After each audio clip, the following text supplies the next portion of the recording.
Entonces, mis amados hermanos, en esta noche vamos a seguir, vamos a continuar. Creo que solamente destacar el último pedacito que nos faltaba del capítulo 11. Vamos a tomarlo otra vez, vamos a retomarlo. Tal vez ahí hay algo que quisiéramos destacar. Vamos al capítulo 11 de Hechos y justamente donde terminó el hermano Germán, donde hicimos pues mayor énfasis, que fue el versículo 26, antes de terminar, dijimos que se congregaron allí todo un año. Estamos hablando de Hechos, capítulo 11, versículo 26. Todo un año se congregaron allí con la iglesia. Recuerden ustedes que la iglesia no estaba en ese momento fraccionada, la iglesia era una. Y en Antioquía era una la iglesia. Y ahí se reunió Saulo, se reunió con Bernabé. Ustedes saben que Saulo ya era un hombre que había sido preparado, era un hombre que estaba totalmente tratado por el Señor. Nadie puede hacer algo en la obra del Señor hasta que el Señor pueda a uno colocarlo en un lugar donde Él desee para poder llevar a cabo el plan de lo que el Señor necesita. Efectivamente, cuando, como decía el hermano ahora, Saulo comenzó inicialmente su vida tratando pues seguramente de hacer las cosas que entendió que el Señor le había dicho, pero todavía ese no era el momento de ser útil, Saulo para el Señor en ese momento y en ese estado. Necesitaban asentarse muchas cosas todavía en el corazón para él convertirse en lo que llegó a convertirse, que era el apóstol Pablo, el apóstol a los gentiles. Y aquí tenemos a Saulo, mis amados hermanos, enseñando. Ustedes saben que ese era el principal ministerio que tenía Saulo, era el ministerio de la enseñanza. Saulo era un maestro y comenzó a enseñar y dice que a mucha gente le enseñaba. No sabemos cuántos eran, pero sí sabemos que Antioquía era una ciudad relativamente grande y seguramente ahí él estuvo todo ese año dedicado completamente a la enseñanza con Bernabé. Y dice, y a los discípulos se le llamó allí por primera vez cristianos, y ya habíamos dicho que esa palabra, pues habían dos acepciones acerca de qué podía significar cristianos, uno que podía ser Cristos pequeños, o otro que podía ser seguidores de Cristo. Cualquiera de las dos, pues nos da a entender de que ellos comenzaron allá a identificarse, ya no solamente pues eran la pequeña secta, sino que ya había mucha gente que estaba involucrada en los caminos del Señor.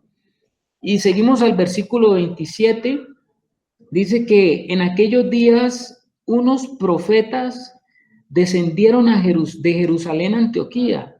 Nosotros sabemos que Antioquía estaba hacia el norte de Jerusalén, y estos profetas, pues Jerusalén queda en un punto alto, entonces todo el que baja de Jerusalén, pues desciende, porque Jerusalén queda en un monte. Y entonces dice que descendieron y estos profetas y fueron justamente hasta Antioquía. En Antioquía comenzó un mover maravilloso.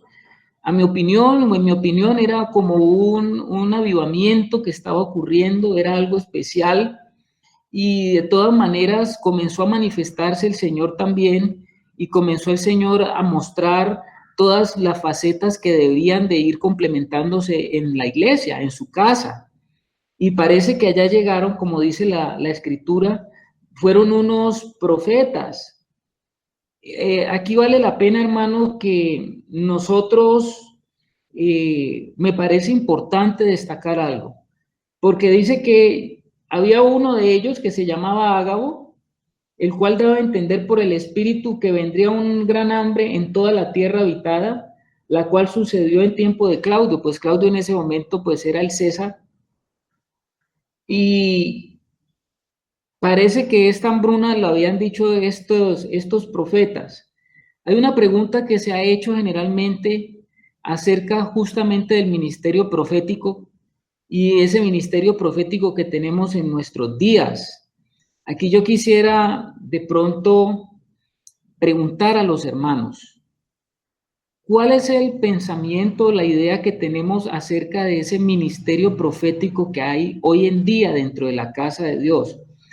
¿Consideran ustedes, hermanos, que el ministerio profético es de estos días o ya aquí en lo que estamos viendo que es el surgimiento de la iglesia?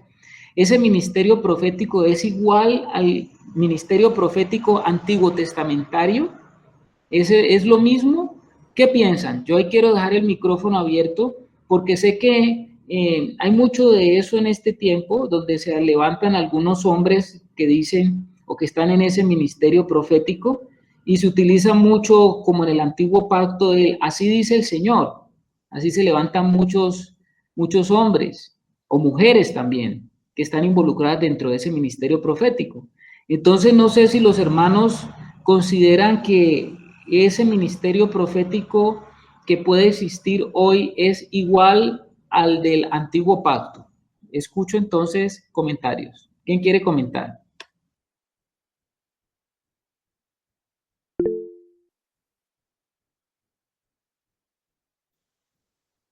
A ver, Alex. A ver, yo pienso que no. Yo pienso que los movimientos proféticos contemporáneos difieren mucho en los antiguos porque el Señor amonestaba directamente en el antiguo pacto acerca de esto. Yo he entendido por la palabra que la profecía pues es el cumplimiento de la palabra de Dios. Entonces Dios le revelaba a sus profetas lo que él iba a hacer y efectivamente eso se cumplía. Entonces yo he entendido por la palabra eso que profecía es el cumplimiento de la palabra de Dios, lo que el Señor dice se Se te fue. cumple. ¿Aló? ¿Sí me están Sí, oyendo? sí, yo te escucho. Perfecto. Ah, bueno. Ahorita Entonces sí.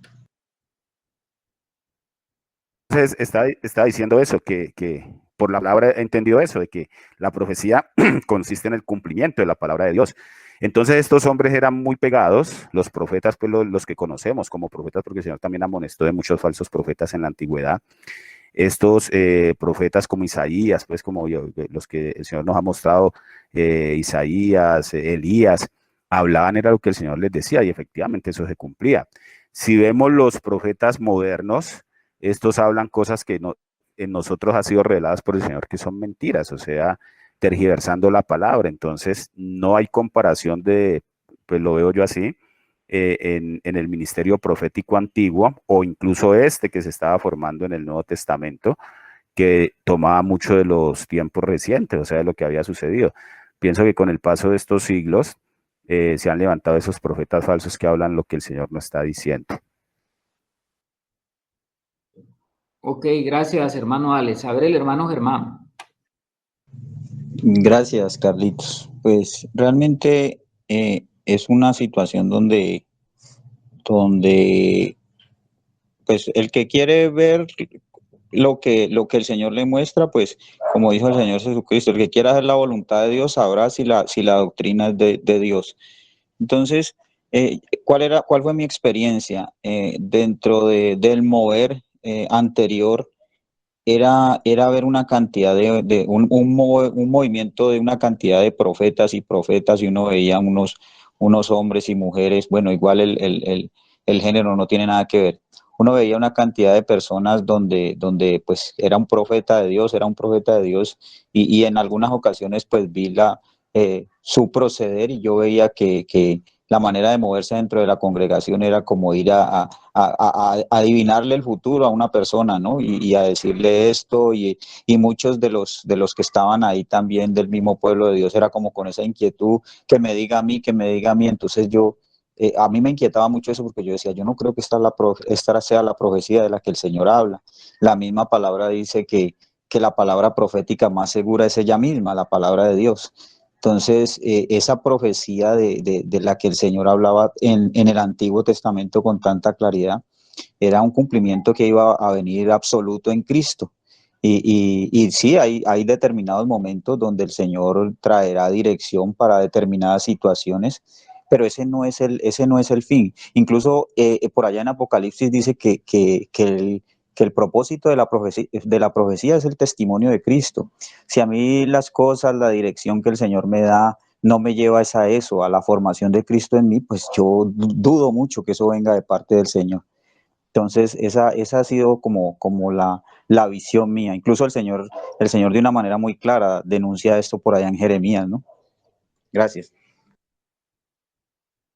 Gracias, hermano Germán. Muy bien. A ver, la hermana Maite, que también tiene la mano levantada.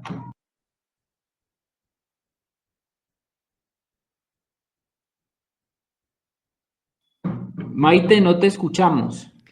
Gracias, Carlitos. A ver, Ahora espere que yo sí. ya me ubico mejor. Ahora sí, espéreme un momentico que me ubico mejor porque capaz que la señal no me llega bien. Ahora sí. Sí, yo también estoy de acuerdo con Germancito y con Alex porque realmente en este tiempo han salido muchísimos profetas o muchísima gente que se basa en sus iglesias acerca de eso. Justo el día de ayer tuve una pequeña conversación con Martica justamente por eso, porque le llamé para preguntarle si conocía a uno de estos profetas y me dijo que no, pero yo investigué y esos profetas son falsos, o sea, son gente que está profetizando las cosas que van a venir, o sea, todo que el terremoto de no sé dónde, que el tsunami de sí sé cuándo, que la caída de no sé dónde. Bueno, entonces definitivamente, pues eso no, para mí eso no es profecía, absolutamente para mí las profecías son las que ya están totalmente escritas en la palabra de Dios. Y aquel hombre en esta época que es un profeta yo considero en esta época parte de una profecía es cómo el Señor da la sabiduría a los hijos de Dios para que conozcan su palabra.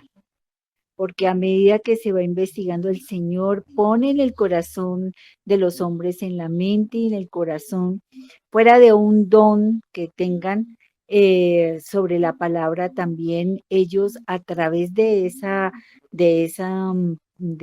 palabra, viene ese misterio escondido en la palabra, eso de lo que realmente el Señor quiere revelar a su pueblo, lo que está escrito.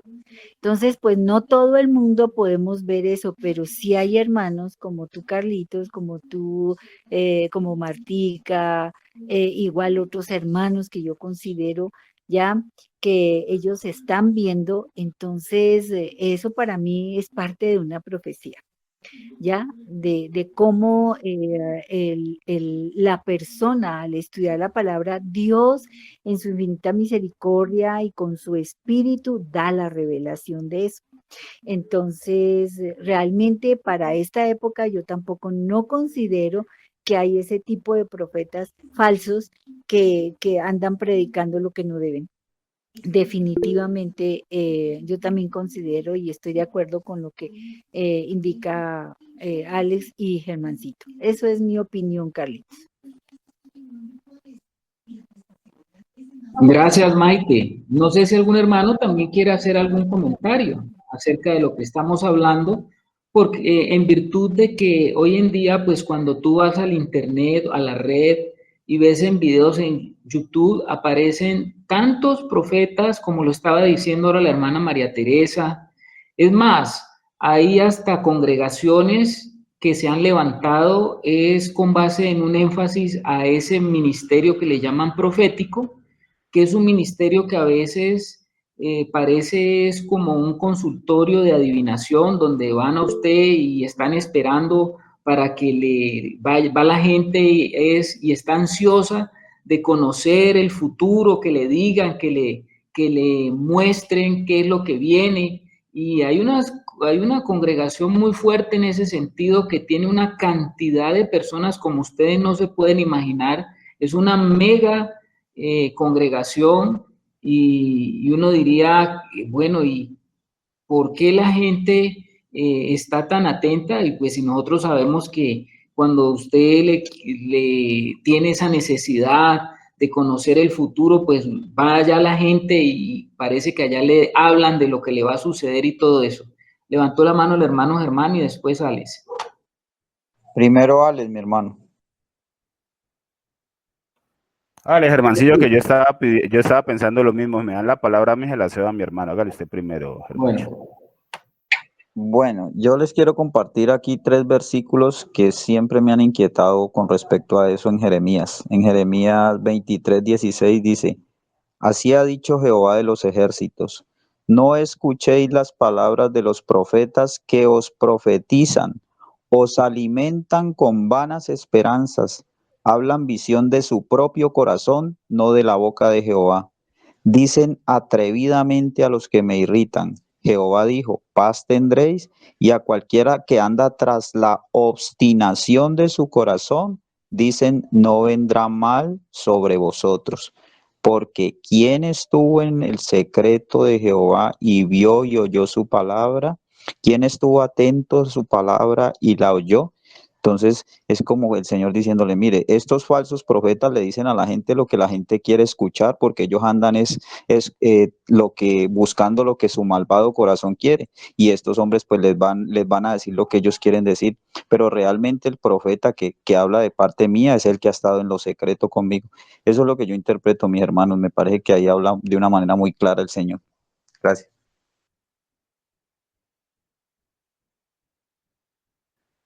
Vale, Alex. Bueno, y redondeando entonces lo que dice Germán y de la pregunta que hace Carlitos, mira que pues la pregunta nace del versículo 28. Dice, levantándose uno de ellos llamado Agabo, daba a entender por el Espíritu. Si hay de pronto un hilo conductor que está ahora en el nuevo pacto y estuvo en el antiguo, pues es el Espíritu. ¿Quién estuvo en la presencia del Señor? El Espíritu.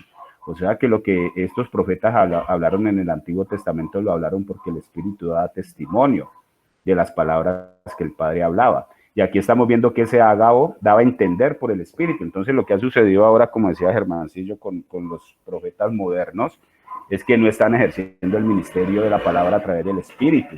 Entonces están hablando con sus propios pensamientos, mi hermano.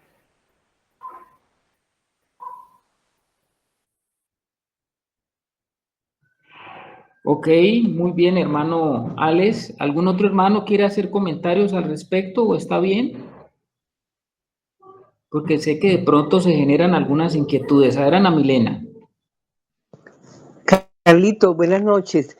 Es que en Primera de Corintios 14 dice que debemos procurar la profecía, porque la iglesia recibe más edificación. No sé si se refiere realmente a predicar la palabra, pero hay un versículo que me parece que es para juzgar la profecía, y es el 14:3 de Primera de Corintios, que dice: el que profetiza habla a los hombres para edificación, exhortación y consolación. Sin embargo, este profeta Agabo, pues sí estaba prediciendo algo que iba a pasar, que iba a pasarle a Pablo. Yo creo que era un hombre de Dios. Tengo esa duda. Eso era todo, Carlitos, lo que quería comentar. Ok, Anita. ¿Algún hermano quiere seguir dando su comentario acerca de pues esa pregunta? Perdón, Carlitos. Y es que, pues, entre los ministerios que el Señor instituyó, están los profetas, ¿no? Pero entonces tendríamos que entrar a mirar entonces qué significa esta profecía, qué significa el ser profeta hoy en día. Eso era, Ok, Carlitos, Anita. ya. Ok, Anita. ¿Algún hermano, por favor, quiere comentarnos algo al respecto?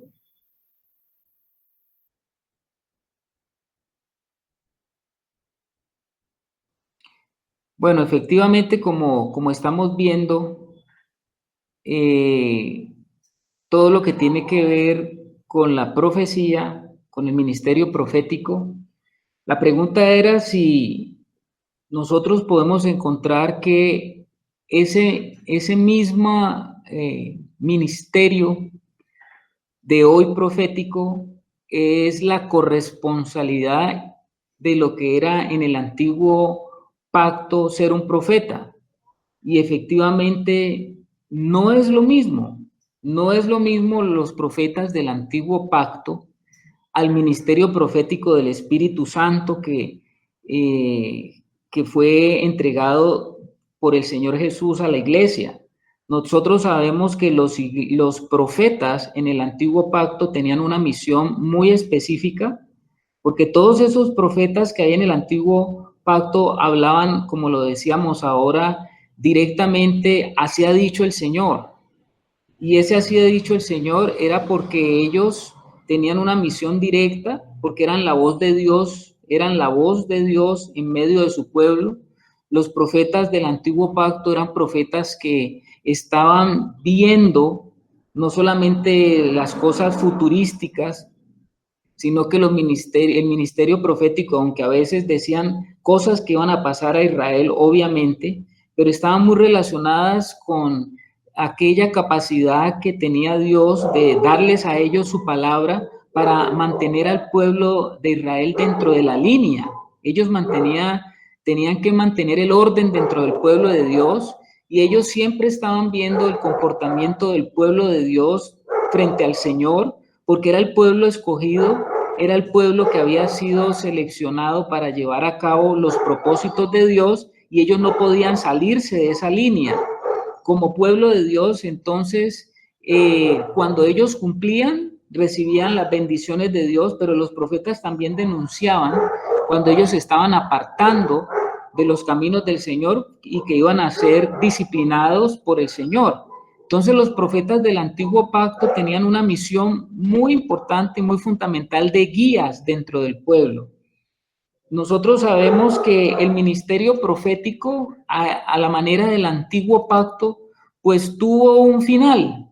Y estamos diciendo que un final porque pues no lo estoy diciendo yo, sino que nosotros sabemos que el mismo Señor Jesús lo declaró en Mateo 11:13, cuando el Señor dice: porque todos los profetas y la ley profetizaron hasta Juan.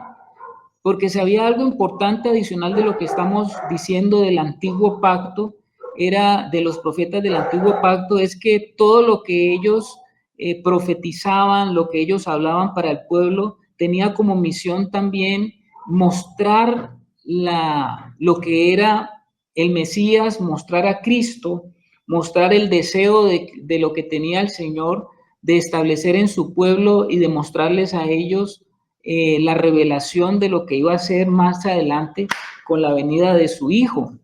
Ellos estaban hablándonos de Cristo, los profetas siempre nos estaban hablando en el antiguo pacto de Cristo. Por eso esos profetas del antiguo pacto, así como ellos hacían y decían las cosas, pues estaban señalando un día, todos apuntaban hacia ese día. Por eso podemos decir que el Señor dijo que todos los profetas y la ley profetizaron hasta Juan, porque una vez que ya el Señor estaba, ustedes saben que el último de los profetas, y dijo el Señor que quizá el más grande de entre todos los profetas, refiriéndose al antiguo pacto, pues era Juan el Bautista, porque Juan el Bautista fue al profeta que se le permitió en el antiguo pacto mostrar y ya señalar directamente. Los profetas del antiguo pacto quisieran haber estado en los zapatos de Juan, si lo vamos a decir de esa forma, porque ellos pudieron ver a Cristo en lo que Dios le mostraba, pero Juan tuvo la posibilidad de verlo y tocarlo, si vamos a hablar en esos términos, y señalarlo y mostrarlo al pueblo. Entonces, de esa forma profética que algunos quieren hoy introducir dentro de la iglesia, y algunos dicen así ha dicho el Señor, y otros dicen que el ministerio profético está dado es para mostrar eventos futuros y todo eso. A ese estilo de ministerio que tenemos hoy difiere muchísimo al que nosotros encontramos en el antiguo pacto, y tenemos que tener mucho cuidado en eso. Por supuesto que el Señor, a través del Espíritu Santo a su iglesia le ha dado el ministerio profético, y como lo dijo ahora Anita, pues ese ministerio profético tiene unas características diferenciales, porque a este ministerio profético ya no está anunciando a Cristo. Este ministerio profético tiene una función de revelar cada día más a Cristo en nosotros, y ese ministerio profético es traer esa palabra de Dios aplicada hacia la vida nuestra, así como Pablo lo está diciendo por allá en Primera de Corintios, cuando él está hablando del ministerio profético a la luz del nuevo pacto. Él decía Pablo, ojalá todos profetizaren, o sea, traer una palabra. Profetizar es traer una palabra de parte de Dios, algo que venga del Espíritu de Dios. Y dice Pablo que ojalá todos lo pudiéramos hacer. Y sabemos que de ese ministerio profético del antiguo pacto tuvo su culmen con la llegada del Señor Jesús. Y se ha dado paso al ministerio profético del nuevo pacto. Y ese ministerio del nuevo pacto, pues es un ministerio que también tiene como finalidad mostrarnos la revelación de Cristo dentro de su cuerpo, y mostrarnos y enseñarnos la aplicabilidad de la administración del Espíritu dentro de la iglesia y la aplicación de lo que es la revelación dentro de los santos. Entonces, nosotros encontramos en este pasaje, nosotros estamos aquí en una transición, estamos viendo un ministerio profético y habla de Ágabo, y Ágabo dice aquí que él daba a entender por el Espíritu. Mire que ahora dice que vendría un gran hambre en toda la tierra. Sí, es posible que en un momento dado el ministerio profético del nuevo pacto nos pueda llevar a entender cosas que van a suceder, pero eso no es el énfasis del ministerio profético bajo el nuevo pacto. No es que siempre que estamos hablando de un ministerio profético es, uy, hay un profeta, vamos a ir para ver qué nos dice. No, ese no es el énfasis. No es el énfasis de ir de un profeta bajo la luz del nuevo pacto para que él me muestre algo nuevo, porque hay algunos también que consideran que el ministerio profético que hay hoy en día, sobre todo las líneas neopentecostales, hablan de que el ministerio profético tiene una revelación nueva hoy en día, y que ese ministerio profético que hay hoy en día, con esa luz nueva, hasta sobrepasa lo que las escrituras nos dicen. Así se han presentado algunos profetas en este tiempo, que ellos tienen una revelación nueva que ni siquiera en la Biblia está revelado acerca de eso, y que ellos la traen ahora para la iglesia. A ver, el hermano Germán. Gracias, Carlitos. Tú ahorita que hablabas de Juan, el mismo Señor dijo que la ley y los profetas fueron hasta Juan. Y por allá y también en otro lugar, en otro versículo, el Señor dice que de los nacidos de mujer no hay nadie más grande que Juan el Bautista, ¿no? Y, y el mismo Señor dice, en ese versículo dice, pues no lo voy a parafrasear, dice que, pero que aún así en el reino de los cielos Juan es el más pequeño. Entonces, ahorita el hermano Alex decía que en el Antiguo Testamento el Espíritu venía a dedo en un hombre, ¿no? Por decir, el Señor escogía y en determinado momento, pues, un hombre era lleno del Espíritu de Dios y hablaba. Pero nosotros hemos estado estudiando sobre el reino, sobre la venida del reino de los cielos los días sábados, y nosotros hemos podido comprender por revelación del Espíritu que el reino es Cristo, que el reino es el Señor. Entonces, si en esa dispensación, por decirlo así, del Espíritu, que era de una manera, en cualquier momento que el Señor lo hacía, pero era una manera temporal, por decirlo así, pero ya ahora la entrada que nosotros tenemos al reino de los cielos de esa manera permanente, entendiendo que es el Señor, nos muestra esa real condición, ¿no? Entonces, pienso yo, me ayuda si de pronto estoy equivocado, que eso con respecto a todos estos ministerios, con respecto a todo esto que el Señor ha dejado instituido, es pues para esa misma formación de Cristo en cada uno de nosotros, ¿no? O sea que como que de cierta manera en nosotros están esos ministerios. Lo que pasa es que el Señor pues los va a desarrollar en unos de una manera y en otros de otra, pero en determinado momento nosotros teniendo esa vida de Cristo, pues esos ministerios están dentro de nosotros con ese propósito de que la vida del Señor Jesucristo sea manifiesta de una manera más clara, tanto a nivel personal como a nivel colectivo como iglesia.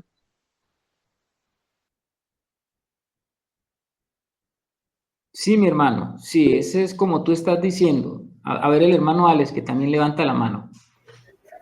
Pues a ver, algo que leía hoy, pues no tiene que ver con eso que estamos hablando, pero sí tiene que ver, que lo dice Germán ahora. Yo también pienso que pues hay que interpretarlo. No pienso yo, pues esto lo digo yo, no sé si estoy equivocado. No, en sí no es que los profetas o la profecía se hayan acabado. Lo que pasa es que ahora ya el Señor en el nuevo pacto está dispensado en todos los hombres, o al menos en todos aquellos que permitimos que Él gobierne. Entonces lo que leía hoy era acerca, pues unas clases que estoy preparando para mis niños y me toca pues que adaptarlo mucho al grado de ellos, que yo lo sé pues y Carlos lo entiende sobre el ADN. El ADN que está en nuestras células tiene toda la información para fabricar un ser humano. ¿Qué quiere decir eso? Que las células del hígado, una célula del hígado, tiene toda la información genética para preparar un ser humano, pero ahí están desactivados todos los genes, pues para hacer otras cosas. Los únicos que están activados son los genes que tienen que ver con la función del hígado.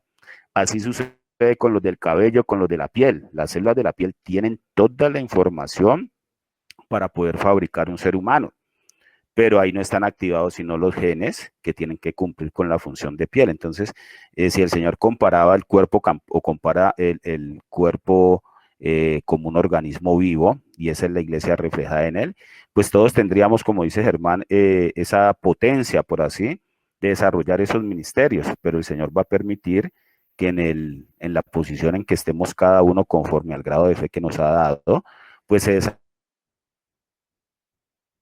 desarrollen. Los profetas acabaron porque el Señor ahora se dispensó en todos y Él va a ser de acuerdo a su voluntad y el grado de fe que nos haya dado, que se desarrollen.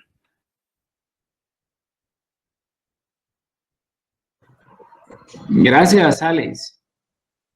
Bueno, tratamos entonces de entender como lo que estamos viendo acerca de lo que está ocurriendo en la iglesia del día de hoy.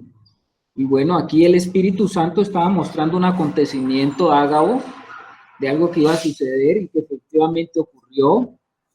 Y nosotros sabemos que la iglesia en ese momento se preparó para lo que iba a venir, porque nosotros leemos en el versículo 29, dice que entonces los discípulos, cada uno conforme a lo que tenía, estamos en el versículo 29, determinaron enviar socorro a los hermanos que habitaban en Judea. O sea, que estaban ellos atentos, estaban atentos a eso que iba a suceder. Y dice que hubo una provisión para la iglesia que estaba en Judea, y eso fue algo voluntario. No fue que llegaron allá Pablo y Bernabé y dijeron, bueno, vamos aquí, ustedes tienen que dar esto, tienen que apartar esta cantidad. No, fue algo voluntario. Y dice que comenzó a haber también esa interrelación entre la iglesia, no solamente a nivel local, sino extralocal. Una cosa era Antioquía, la iglesia en Antioquía y la iglesia que estaba en Judea. Pero sabemos que el Señor comenzó a colocar esa necesidad y ese entendimiento y esa revelación de cuerpo, y comenzó a verse entonces esa solidaridad de hermanos de entre los que estaban en Antioquía para los que estaban en Judea. Vemos entonces allí que el Señor comenzó a mostrar que su cuerpo, independiente de donde estuviera, pues era uno. Y comenzó a mostrar también el Señor de que esta contribución que hicieron, o este socorro que enviaron a los hermanos, pues era algo que venía como una obra de amor, de algo que estaba surgiendo en el corazón de ellos al ver la necesidad de lo que iba a ocurrir o de lo que estaba ocurriendo. Y esto pues comienza a marcar ya esos primeros elementos de esa iglesia que es un solo cuerpo, que es un cuerpo que está creciendo, que es un cuerpo que está multiplicando, que es un cuerpo que está avanzando, y que esta iglesia pues tiene una sola cabeza y que esa cabeza es Cristo, y que por eso, no porque yo esté en un lugar y el otro está en otro lugar, entonces yo no tengo nada que ver con el que está en el otro lugar. No, hay una ayuda mutua como lo que nos comenzamos a ver aquí y como comienza a manifestarse. Y entonces esa cantidad de dinero que se recogió o esa ofrenda que se recogió, pues qué mejor que mandarla, como dice acá, que con Bernabé y Saulo. Era la oportunidad también precisa para que Saulo volviera otra vez a Jerusalén y otra vez volviera con Bernabé. Ya un Pablo o un Saulo que ya estaba convirtiéndose en ese apóstol Pablo, casi ya estaba cerca, porque en el capítulo 13 vamos a ver qué fue lo que pasa con Saulo, pero ya vamos entendiendo cómo es el proceso del Señor y cómo el Señor lo va acercando cada vez más a su propósito y cómo el Señor va llevando cada vez a Saulo al cumplimiento de su propósito y cómo Bernabé vuelve a ser utilizado para, así como una vez estuvo en Jerusalén con Saulo y Saulo fue prácticamente no aprobado, ahora vuelve Bernabé con Saulo, ahora sí aprobado. Y estas son las cosas que siempre hace el Señor, mostrándonos que siempre Él está atento de lo que está pasando en cada uno de nosotros. El Señor sabe los procesos y Él entiende los procesos, y en esos procesos que está llevando a cabo el Señor, pues Él conoce cómo somos cada uno de sus hijos y qué es lo que Él debe hacer en cada uno de nosotros para lograr la transformación. Justamente vamos a entrar al capítulo 12, donde vamos a ver dos acontecimientos totalmente opuestos que nos llevan a pensar y a entender y a tratar de entender esos propósitos de Dios que a veces son como tan chocantes, y chocantes lo vamos a ver porque lo que le pasó a uno no fue lo que le pasó al otro. Deja en este momento Lucas, que es el que escribe el libro de Hechos bajo la inspiración del Espíritu Santo, y Lucas vuelve y se centra otra vez en Pedro. Y se centra en Pedro porque Pedro, pues ustedes saben que es aquel hombre que se le dieron las llaves del reino, y parece ser que su participación en el capítulo 11, pues fue una participación que lo deja todavía como escaso de algo, y parece que en el capítulo 12 vuelve a ser introducido Pedro para darnos algo sorprendente que pasó con Pedro, un milagro muy, muy, muy interesante. Y después en el capítulo 13 nos damos cuenta que vuelve y se enfoca Lucas en Pablo, y desde ahí en adelante solamente se habla de Pablo. Entonces, veamos ese acontecimiento aquí en Hechos capítulo 12. Vamos a leer, mis amados hermanos, vamos a leer Hechos capítulo 12, comencemos en el versículo 1. Dice de la siguiente manera, vamos a leer del 1 al 5. En aquel mismo tiempo, el rey Herodes echó mano a algunos de la iglesia para maltratarles, y mató a Jacobo, hermano de Juan. Y viendo que esto había agradado a los judíos, procedió a prender también a Pedro. Eran entonces los días de los panes sin levadura. Y habiéndole tomado preso, le puso en la cárcel, entregándole a 4 grupos de 4 soldados cada uno, para que le custodiasen, y se proponía sacarle al pueblo después de la Pascua. Así que Pedro estaba custodiado en la cárcel, pero la iglesia hacía sin cesar oración a Dios por él. Aquí hay un contraste primero entre lo que está pasando en Antioquía, y aquí estamos viendo lo que está pasando otra vez en Judea y la persecución que vuelve otra vez. Ustedes saben que el diablo no para, el enemigo no para. el enemigo también está atento a cómo, ustedes saben que el Señor Jesús dijo en Juan 10 que Él vino para matar, hurtar y destruir. Y aquí, mientras Dios está haciendo por un lado, pues el enemigo también no para y no descansa y está tratando de utilizar a sus agentes, y en este caso está utilizando al rey Herodes. Cuando nosotros leemos aquí el rey Herodes, pues uno ve que en el Nuevo Testamento aparece el rey Herodes, o por lo menos el nombre del rey Herodes varias veces, y a veces podemos confundirnos, porque Herodes no es el nombre de un rey, Herodes es el nombre de una dinastía. Toda esa dinastía pues tenían ese nombre o ese sobrenombre de los Herodes, así como los Césares. Entonces aquí encontramos que Herodes, el que estaba aquí o el que nos está hablando aquí la escritura, para que ustedes lo tengan presente, no es el mismo Herodes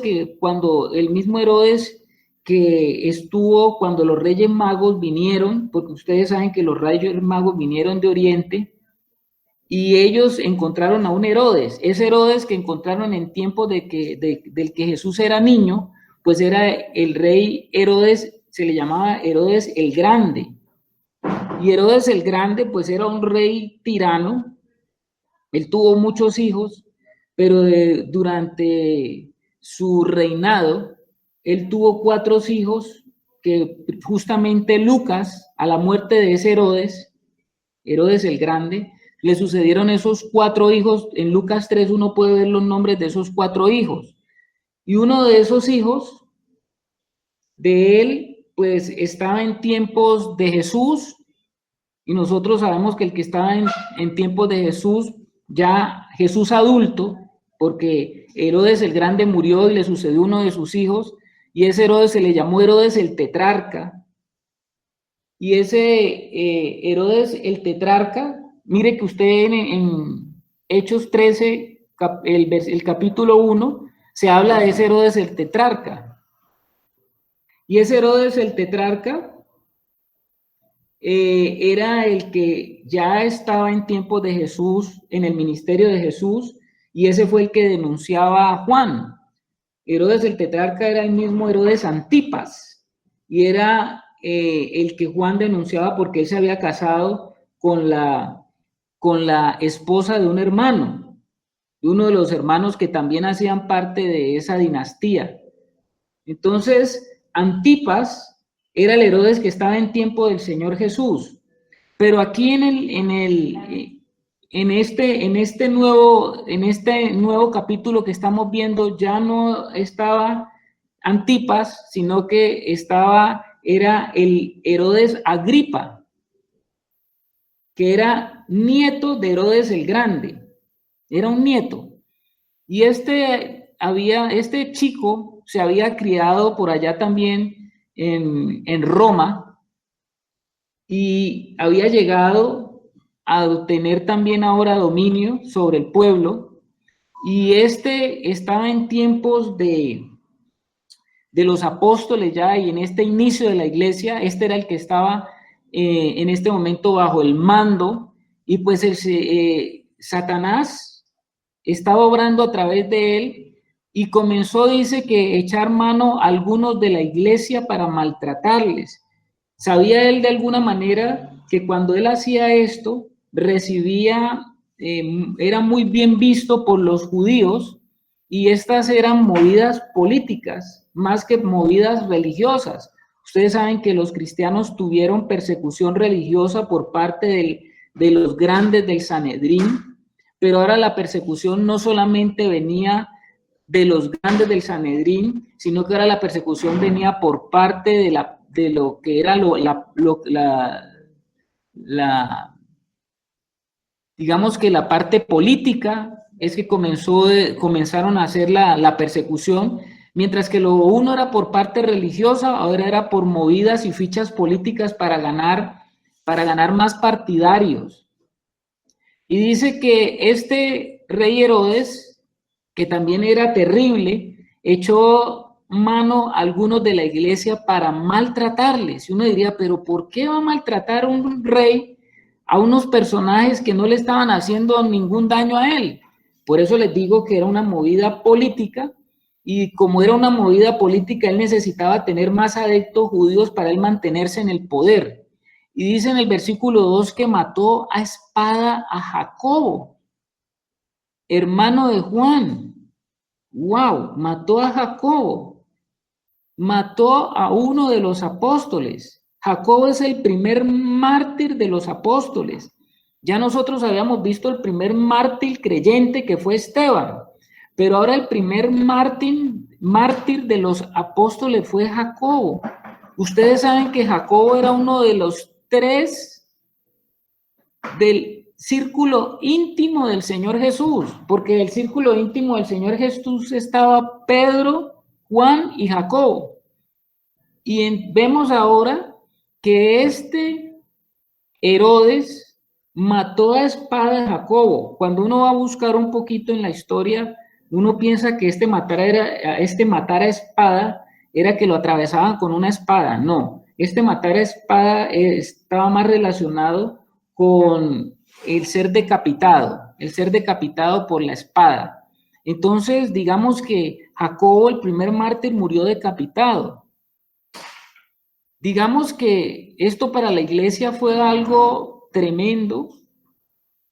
Para la iglesia de Jerusalén fue algo tremendo, porque pues sabemos de que Jacobo era uno de esos íntimos del Señor, y era uno de esos personajes pues muy reconocidos dentro del círculo apostólico, y sabemos que era el hermano de Juan, y nosotros sabemos que Jacobo como tal fue uno de los que le pidió al Señor Jesús y hizo que su mamá pidiera que él se sentara a uno de los lados del trono cuando el Señor estuviera en su reino, y el Señor ciertamente dijo que era necesario, sí, que ellos bebieran esa copa también como él la había bebido, y pensamos que aquí se está cumpliendo también eso, que él pasó por la igual circunstancia de la que el Señor pasó. Y para nosotros es una contradicción con lo que vamos a leer, porque aquí Jacobo, pues el Señor permite que él muera, que sea un mártir, y que a Pedro, que iba para la misma situación, porque Pedro iba para la misma circunstancia. ¿Por qué decimos que Pedro iba para la misma circunstancia? Porque si ya Herodes había hecho que se asesinara o se matara a Jacobo, pues ahora el que seguía en la lista de él era Pedro. O sea que este era estratégico, este Herodes sabía que ellos eran cabezas importantes, ahora iba por la cabeza de Pedro. Vemos en el versículo 3, dice, y viendo que esto había agradado a los judíos, procedió también a prender a Pedro, y eran entonces los días de los panes sin levadura. Ustedes imagínense, hermanos, que ese era un aniversario más de la muerte del Señor, porque el Señor murió justamente en el día de la Pascua, y ustedes saben que inmediatamente se celebra la Pascua, inician los 7 días de la celebración de los panes sin levadura. O sea que este Pedro seguramente, cuando fue apresado, cuando fue tomado, seguramente Pedro ya dijo, hasta aquí llegué yo, esto ya es el tiempo también de mi muerte, y voy a morir también, así como acaban de matar a Esteban. Y esa era la intención de Herodes, porque dice el versículo 4, y habiéndole tomado preso, le puso en la cárcel. Pero esta vez Herodes sabía que algo había pasado, porque Pedro ya había estado en la cárcel. Recuerde usted que Pedro estuvo en la cárcel con Juan, pero por el sistema religioso. Y cuando él estuvo en esa cárcel con Juan, ustedes recuerdan que ellos, unos ángeles, le sacan, y Pedro y Juan se escapan. Para no correr con esa misma suerte, Herodes entonces decide que va a colocar a Pedro en una custodia muy especial, porque dice que habiéndole tomado preso, le puso en la cárcel, entregándole a 4 grupos de 4 soldados. Estamos hablando de que le montó una guardia a Pedro de una manera milimétrica. Dice que cada uno para que le custodiase, y se proponía sacarle al pueblo después de la Pascua. Lo que nosotros vemos aquí es que Herodes hace que sea Pedro encarcelado, lo pone en custodia con esta guardia, como lo vamos a ver ahora, cómo era ese custodio. En el versículo 6 y 7 nos dice de qué manera era esa custodia. Generalmente, pues a una persona, cuando iba a la cárcel, lo encadenaban, y Pedro estaba encadenado, pero como vamos a ver ahora, a él lo encadenan con dos soldados al lado y dos en la puerta. O sea, esto era como quien dice, Herodes se quería curar en salud, porque seguramente él pensaba que cuando Pedro y Juan escaparon de la cárcel allá, cuando estaban en la cárcel de los religiosos, él pensaba que seguramente... Carlitos, dice a 4. Claro, 4, 2 encadenados a él y 2 en la puerta. O sea, son 4. Seguramente, como eran 16 guardas, eran turnos donde estaban 4 en cada turno durante el día. ¿Sí me hago entender? ¿Está bien? ¿Está bien o no está bien? Sí. Muy bien, Angelito Ewes. Gran esa parte. Sí, entendido.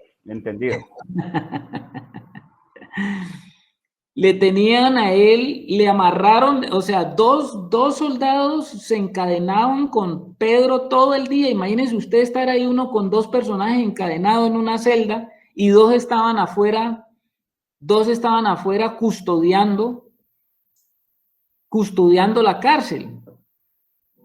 Dice que Pedro estaba custodiado, o sea que tal vez Herodes suponía que a él lo habían sacado sus amigos y él no quería correr con la misma, no quería que se corriera con la misma suerte para Pedro, porque para Herodes, Pedro no tenía escapatoria. Y vemos entonces que este Herodes se proponía sacarlo después de la Pascua, pues parece ser que no era para él muy alentador sacarlo en la Pascua, porque había mucha gente y seguramente se formaban alborotos. Entonces estaba custodiado en la cárcel, pero mientras Pedro estaba custodiado en la cárcel, también la palabra de Dios nos dice que la iglesia hacía sin cesar oración a Dios por él. La iglesia estaba cesante intercediendo por la vida de Pedro. Es muy curioso porque la palabra, lo que dice aquí la palabra sin cesar,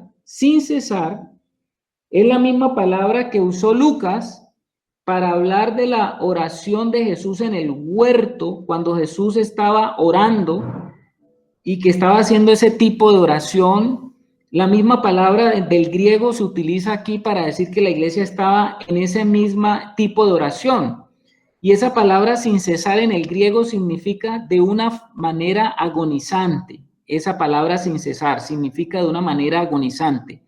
O sea que la iglesia ya había perdido a Jacobo y ahora la iglesia pues está orando por la vida de Pedro. Y estaba orando porque ellos sabían que Pedro también iba a morir, como había muerto Jacobo. Se quedaba la iglesia entonces ahora sin 2 de sus mayores hermanos, si lo vamos a ver de esa forma, de sus mayores hermanos, y estaban haciendo oración, clamando por él, intercediendo por él. El versículo 6 dice, y cuando Herodes le iba a sacar, aquella misma noche estaba Pedro durmiendo entre 2 soldados. Ahí tenemos lo que les estaba diciendo. Pedro estaba con esos 2 soldados todo el día, cuando se cambiaban las guardias, y él estaba ahí con 2 soldados todo el día, amarrado con ellos. Y los guardas delante de la puerta custodiaban la cárcel. Y 2 estaban cuidando la puerta, o sea que ahí, según el pensamiento humano, ahí no podía pasar nada, no se iba a poder escapar, no podía haber oportunidad de nada. Además, porque los soldados que colocaban a cuidar a un preso ellos pagaban con su vida lo que le pasaba a ese preso si no estaba allí en el momento que fuera a ser solicitado para la condena o para el dictamen que se iba a dar para él. Entonces, ahí lo tenían. Y dice el versículo 6, que nosotros sabemos que Pedro estaba esperando la muerte, hermanos, pero también dice que esa noche Pedro estaba totalmente dormido. Yo le pregunto, y la pregunta que nos podemos hacer a nosotros es, ¿podríamos nosotros estar en esa tranquilidad del apóstol Pedro, sabiendo que al otro día a nosotros nos van también a cortar la cabeza? ¿Estaríamos descansando tan plácidamente como Pedro, allí en ese lugar custodiado, sujeto con cadenas y esperando que amanezca para que también le vuelen la cabeza? Yo creo que si usted se da cuenta de eso, son muchos los días que uno no podría dormir, pero Pedro dice que estaba durmiendo profundamente. Y dice el versículo 7, y he aquí que se presentó un ángel del Señor y una luz resplandeció en la cárcel y tocando a Pedro en el costado le despertó diciendo, levántate pronto. Y las cadenas se le cayeron de las manos. Le dijo el ángel, cíñete y átate las sandalias. Y lo hizo así. Y le dijo, envuélvete en tu manto y sígueme. Y saliendo le seguía, pero no sabía que era verdad lo que hacía el ángel, sino que pensaba que veía una visión. O sea, Pedro estaba tan dormido cuando sucedió esto del ángel que él pensaba que lo que él estaba teniendo era algo parecido al éxtasis que él tuvo cuando el ángel se le apareció y lo envió justamente a Cornelio. Ustedes lo recuerdan que lo vimos en el capítulo 10. Y aquí Pedro también estaba tan anonadado con lo que estaba pasando, porque imaginen ustedes que los guardas estaban allí atados a él y de un momento a otro las cadenas se caen y los guardas siguen dormidos y los guardas que estaban en la puerta también ni lo vieron salir. Y dice que no, este ángel estaba allí abriéndole esas puertas a Pedro y él parece que él creía que era una visión, que estaba tan dormido y que estaba tan profundamente dormido que no era realidad lo que él estaba viviendo.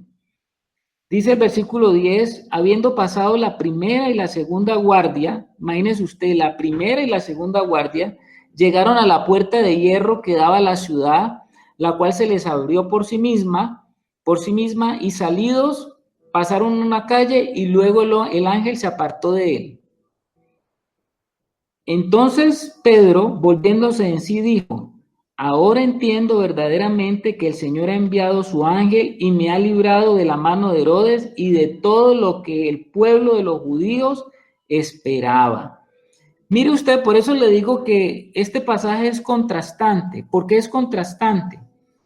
Ustedes se dan cuenta que por un lado, Pedro está siendo sacado de una manera milagrosa de una muerte segura, de una que no tenía escapatoria, de una que humanamente uno dice nada lo puede salvar, pero por otro lado vemos la muerte de Jacobo. ¿Qué pasó entonces con Jacobo? ¿Qué le sucedió a Jacobo que no fue auxiliado de esta manera?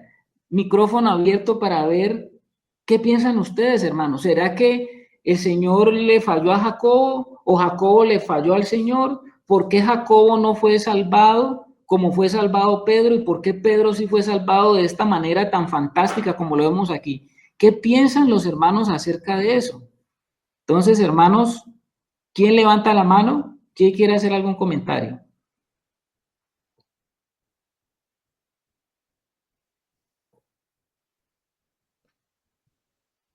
¿Sí están allí los hermanos?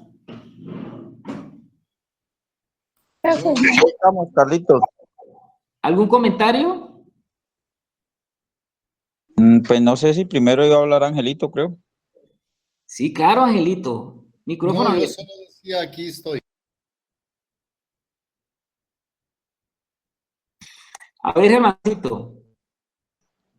Bueno, pues yo no sé, o sea, yo recuerdo que por allá en el episodio de la transfiguración del Señor, Jacobo era uno de los que estaba, ¿no? Siempre era Pedro, Juan y Jacobo, creo que siempre se menciona a Jacobo en el medio, ¿no? Y es muy poco lo que se habla de Jacobo como tal, de que de pronto él fuera como Pedro, que Pedro siempre reaccionaba, siempre era muy impulsivo a decir las cosas, era como que meditaba más las cosas Jacobo, ¿no? Entonces, no sé si era que Jacobo ya estaba ya había perdido la cabeza espiritualmente por el Señor y Jacobo ya estaba listo, ¿no? Ya como que el propósito de Jacobo se había cumplido, entendiendo que cuando el Señor nos prolonga los días en esta tierra es para dar testimonio de Él. Entonces, Pedro sigue, pero con ese mismo propósito de que, porque aún no era el tiempo de Pedro de reunirse con el Señor. No, o sea, yo lo veo así de esa manera, ¿no? Como, no sé, este hombre qué tan profundo fue, caló el compartir el discipulado del Señor, la visión que él tuvo de Jesucristo como Dios en el monte, en la transfiguración. Entonces yo pienso que este hombre ya estaba listo y por eso el Señor lo llevó. Y Pedro tal vez en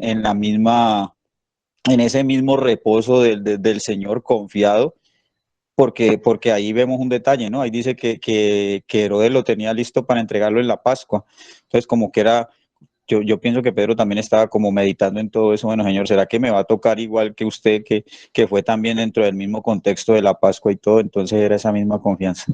Pero pues volviendo a lo de Jacobo, esa es la percepción que yo tengo, entendiendo que Pedro estaba puesto para seguir edificando la iglesia del Señor. Gracias, mi hermano Germán. A ver, ¿qué otro hermano quiere darnos comentario acerca de lo que puede llegar a entender de este acontecimiento que, pues aparentemente uno dice, bueno, ¿y por qué el uno sí, por qué el otro no?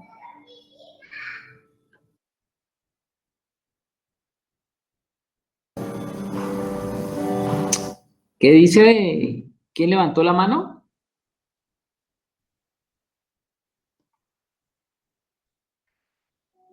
Vamos a ver. ¿No hay más comentarios, hermanos, acerca de ese episodio?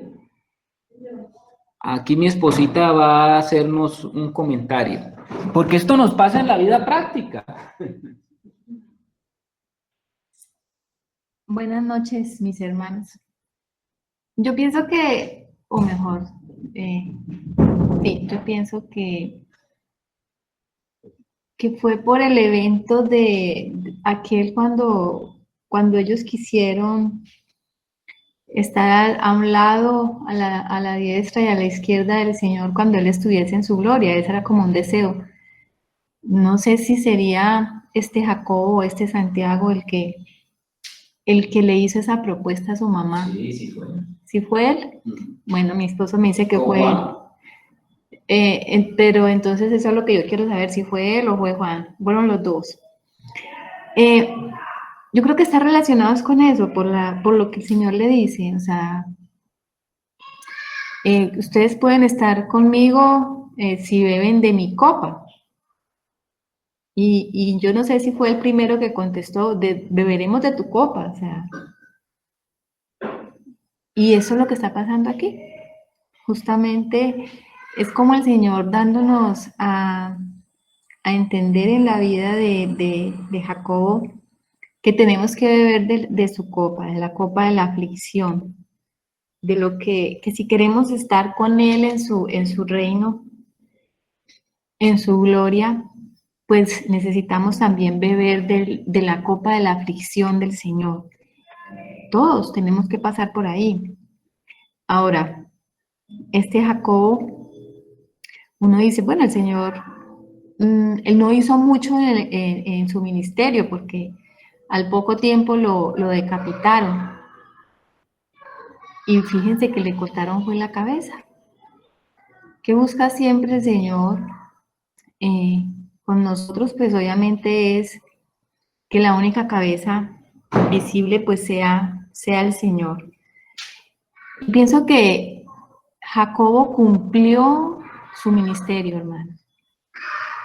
El Señor lo escogió para esto. Porque uno puede pensar, ay, es que ser un mártir, qué terrible. Ser un mártir, no, pues no tiene sentido. Que todo lo que ellos aprendieron, todo lo que estaba encomendado para ellos, entonces ahí quedó. Porque él no pudo predicar, no pudo ir a otras partes, no pudo abrir la iglesia en algún lugar como le pasó a Pedro, no pudo viajar, sino que hasta ahí llegó, le cortaron la cabeza. Pero su ministerio era ese. O sea que nosotros podemos entender que Jacobo cumplió la voluntad del Señor. Para eso lo escogió el Señor, para ser mártir. Y es que ser mártir, la palabra mártir también quiere decir testigo. Testigo, mis hermanos. Entonces, este Jacobo estaba dando testimonio al mundo y a la iglesia por todas las edades de que él estaba dispuesto a morir por Cristo. Y seguramente hizo más con su muerte que aún con su propia vida, porque nos quedó como testimonio de que este hombre se entregó hasta todo lo que tenía, hasta la muerte, por el Señor, y que ciertamente bebió de la copa de Cristo y también ciertamente estaba reservada para él un lugar en la gloria de Dios, al lado del Señor. Entonces, pues, eso es lo que yo veo, mis hermanos. Eso era lo que quería compartirles. Bueno, gracias también a mi esposita. Es tremendo, ¿no? Tremendo, tremendo lo que el Señor nos permite entender, como mi esposa estaba hablando. Tremendo entender ese ministerio de Jacobo, que a los ojos humanos, pues, no tuvo trascendencia, viéndolo humanamente, pero viéndolo espiritualmente fue el primero de los apóstoles que estuvo dispuesto a perder la cabeza. Eso nos habla a nosotros también hoy en día de cómo las cosas del Señor pues no son a veces como nosotros las pensamos ni las imaginamos. Y cómo también el Señor, a través de lo que Él hace, se glorifica. Y cómo a través de lo que Él hace, pues también le está dando a la iglesia enseñanza con todas esas cosas que suceden. Porque, ¿qué podemos entender también allí, hermanos, de lo que nos está mostrando la Escritura? Pues está mostrando que sencillamente el día de Jacobo y el día que había determinado el Señor para Jacobo era ese, pero el día de Pedro no era ese todavía.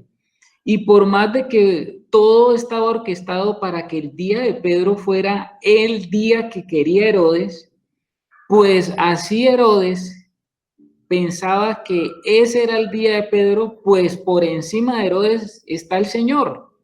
Y el Señor es el que sabe cuál es el día de cada uno de nosotros. Y el Señor es el que, por más de que usted haga o yo haga, Él es el que sabe cuál es el día. Y Él sabe, y Él es el único que sí tiene en su sola potestad saber por qué hasta ese día era que Jacobo lo iba a glorificar a Él de la mejor manera. No así Pedro todavía. Todavía le era necesario para el Señor Pedro dentro de su casa. Y era necesario que Pedro siguiera entonces en algo que el Señor quería que él desarrollara. Con relación a Jacob, hasta ahí llegaba lo que quería hacer el Señor con Jacob. Entonces, mis hermanos, pues eso nos da enseñanza también a nosotros en nuestra vida práctica, en lo que a nosotros nos sucede y a las cosas que van ocurriendo, sobre tantas preguntas que nosotros tenemos a veces, pero nosotros tenemos que entender que nosotros estamos dentro de la potestad del Señor. No podemos olvidarnos eso, que nosotros y nuestra vida está dentro de la potestad del Señor y que también nosotros somos útiles al Señor en tanto que con nuestra vida le estemos glorificando. Y eso debería de ser como la visión que más se acrecenta en los hijos de Dios, estar pendientes y estar viendo en nuestra vida, porque nosotros quisiéramos siempre guardar nuestra vida para nosotros y tratamos de conservar nuestra vida hasta el máximo para nosotros. Pero aquí el Señor está diciendo que por más de que usted intente o por más de que usted quiera, pues no es como usted quiere ni como usted intente, sino es como el Señor ha determinado. Y aquí nosotros vemos la soberanía del Señor y vemos cómo el Señor también a través de esa intercesión que están haciendo allá en una casa, están unos hermanos por allá intercediendo por la vida de Pedro, y el Señor está librando, y hay una batalla espiritual que se está librando alrededor de la vida de Pedro, y todavía el Señor envía, dice que un ángel, y ese ángel hace lo que nadie pudiera imaginar que se podía hacer. Creo que Herodes no se imaginaba que iba a pasar eso. Él creía que lo que le habían contado seguramente del escape de Pedro y de Juan anteriormente había sido un cuento mal contado o había sido algo inventado, pero ahora le pasaba a él. Y dice que el versículo 11 dice que Pedro entonces, volviéndose en sí, dijo: ahora entiendo verdaderamente que el Señor ha enviado su ángel y me ha librado de la mano de Herodes y de todo lo que el pueblo de los judíos esperaba. Y habiendo considerado esto, llegó a casa de María, la madre de Juan. No estamos hablando aquí de Juan el apóstol, no estamos hablando aquí de María, tampoco la madre de Jesús. Esta es otra María. Dice que el que tenía por sobrenombre Marcos, o sea que este era Juan Marcos. Todos sabemos cuando estudiamos más adelante que Juan Marcos era posiblemente el sobrino de Bernabé, que fue justamente después con el apóstol Pablo a la misión que les había encomendado el Señor a él y a Bernabé, y que, como nos dice más adelante la escritura, él se apartó del viaje que ellos tenían, y a Pablo no le gustó eso, y tuvieron una discusión con Bernabé justamente por esto.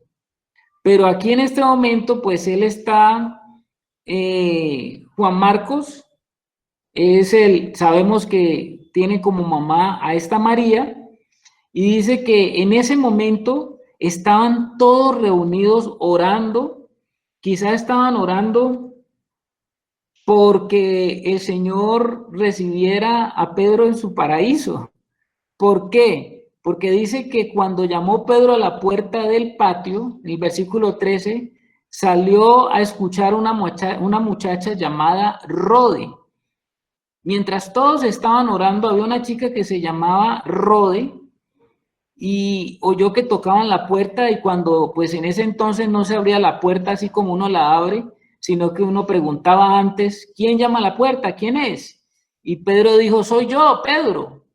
Dice el versículo 14, la cual cuando reconoció la voz de Pedro, de gozo no abrió la puerta, sino que corriendo adentro dio la nueva de que Pedro estaba a la puerta. ¿Y cuál fue la respuesta de los que estaban orando allá e intercediendo? Por eso pensamos que ellos estaban orando era para que Pedro tuviera una muerte no muy dolorosa, para que fuera rápido al seno del Padre, a la presencia del Padre o al paraíso. Porque cuando ella les dijo que Pedro estaba a la puerta, ellos le dijeron: estás loca. O sea, eran unos hermanos fervorosos en oración, pero su fe todavía no estaba desarrollada para creer que algo así podía pasar. Entonces dice, pero ella aseguraba que así era. Entonces ellos decían: es su ángel. Probablemente ellos pensaban de que ya Pedro lo habían matado y que el que estaba apareciendo era el ángel de Pedro. Y entonces dice el 16, el pobre Pedro estaba allá afuera, toque, toque, toque. Mas Pedro persistía en llamar. Y dice, y cuando abrieron y le vieron, se quedaron perplejos, atónitos. O sea, ¿qué fue lo que pasó? O sea, no sabíamos que nuestra oración tenía tanto poder, Pedro. Versículo 17, pero él, haciéndoles con la mano señal de que callasen, o sea, porque se formó un alboroto allí, les contó cómo el Señor le había sacado de la cárcel y dijo, haced saber esto a Jacobo y a los hermanos.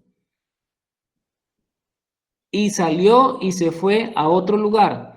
Cuando él dice, haced saber esto a Jacobo, no se está refiriendo a Jacobo, el apóstol que acababan de matar Herodes en esos días, sino que se estaba refiriendo a Jacobo, que es el mismo nombre de Santiago, el hermano del Señor, del cual después Jacobo ya era y se había convertido en un pilar de la iglesia. Este hermano del Señor Jesucristo se había convertido en un pilar de la iglesia, y dice que Pedro dijo que le hicieran saber esto a él, porque si él lo sabía como pilar de la iglesia, pues todos los hermanos lo iban a saber. Y dice que salió y se fue a otro lugar. ¿Para dónde se fue Pedro? No sabemos, pero él sabía que Herodes lo estaba buscando. Versículo 18.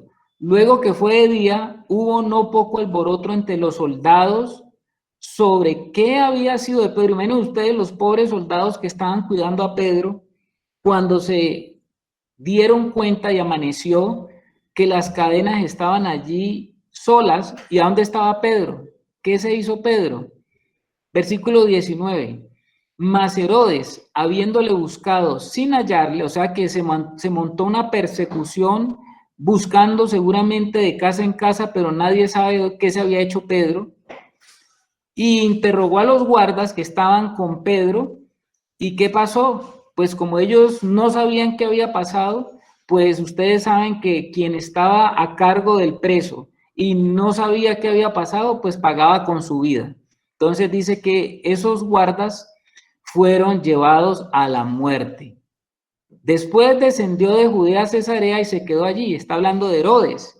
Herodes, después de ese alboroto, después de esa vergüenza, dice que descendió de Judea a Cesarea y se quedó allí. Parece que iba a haber una celebración y como es el Señor, él estaba enfocado en Pedro, pero dada que venía una celebración, él se va de Judea y deja el asunto allí y se le olvida el asunto.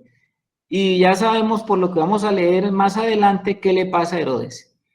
Bueno, hermanos, creo que hasta aquí podemos tener lo que es este día. Hemos leído entonces el acontecimiento que nos narra Lucas de lo que sucedió con Pedro, cómo fue librado entonces Pedro de la cárcel, qué pasó entonces entre Jacobo el apóstol y Pedro el apóstol, cómo un propósito de Dios iba en una dirección con uno y iba en la otra dirección con el otro, cómo la intercesión, cómo la oración, cómo fue el apoyo en ese momento fundamental para que se llevara a cabo también el plan del Señor en lo que él estaba haciendo, porque el enemigo está aquí actuando a través de Herodes y siempre el enemigo estará actuando alrededor, viendo cómo destruye, cómo mata, cómo hurta. Eso sabemos que el enemigo siempre está a nuestro alrededor y está siempre alrededor de donde se está levantando la iglesia, donde se está levantando el testimonio del Señor, pues el enemigo está viendo allí cómo acabar con eso. Siempre está en eso, en esa función. Ya sabemos entonces que la iglesia va a seguir desarrollándose y va a seguir dándose el propósito para lo cual el Señor pues ha establecido. Hoy nos enciendes el corazón.